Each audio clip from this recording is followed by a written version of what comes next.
Bishop, would you rather close down your hospitals and your schools than to comply with a governmental edict that violates your faith?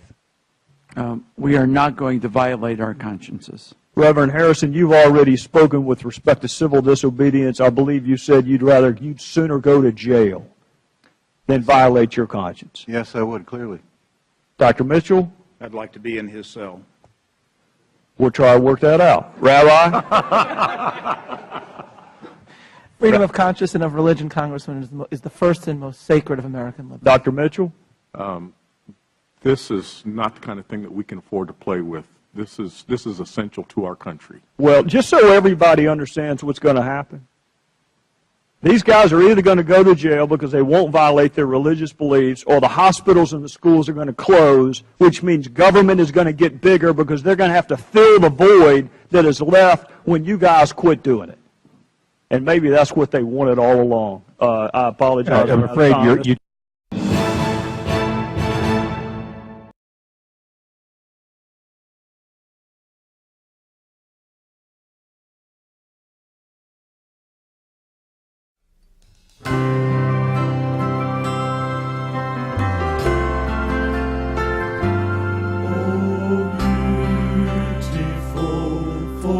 spacious skies, for amber waves of grain, for purple mountain majesty, above the fruited plain.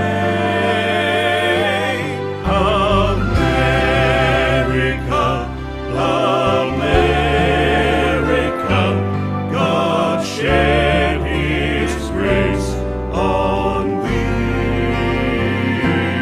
and crown thy good with brotherhood from sea to shining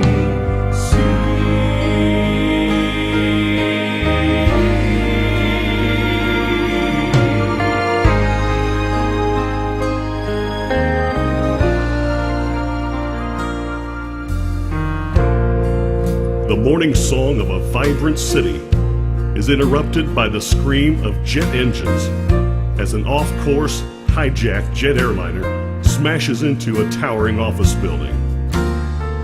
Fire and smoke stain the skyline. And then the unbelievable is repeated. Another jet diving into the Twin Tower. There's no place to go. People jumping, holding hands, the roar of crashing concrete and twisting steel. And at the top of the tower, a piece of cloth is ripped from its standard and falls, slowly. It now lies in the dust and debris. Red and white stripes begin to smolder. The field of blue curls into flame. White stars turn to black ash. This is not just any piece of cloth that's burning.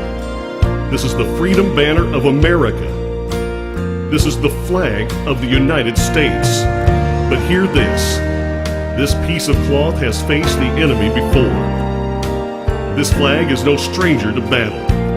No, it first heard the roar of the cannon and musket at Concord and at Lexington and Valley Forge. It flew from Saddle Mount as Teddy Roosevelt led the Rough Riders up San Juan Hill. Civil War swept across the nation, but Old Glory kept flying at Gettysburg, at Appomattox, and Richmond. World War I, from the forests of the Argonne to the white crosses of Flanders Field, still flying.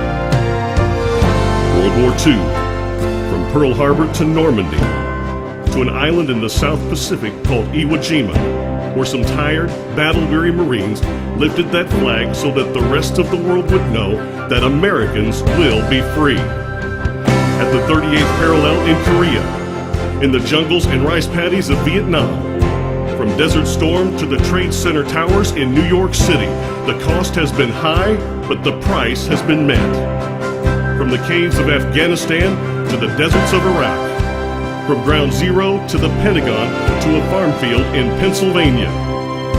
Let every terrorist know that you can tear it down, rip it to pieces, you can trample it, you can burn it, but you can't destroy the faith and the strength and the purpose of the people that piece of cloth represents.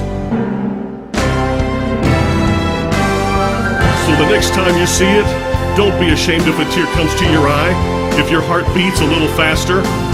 Stand up, stand tall, say it loud. We are one nation under God.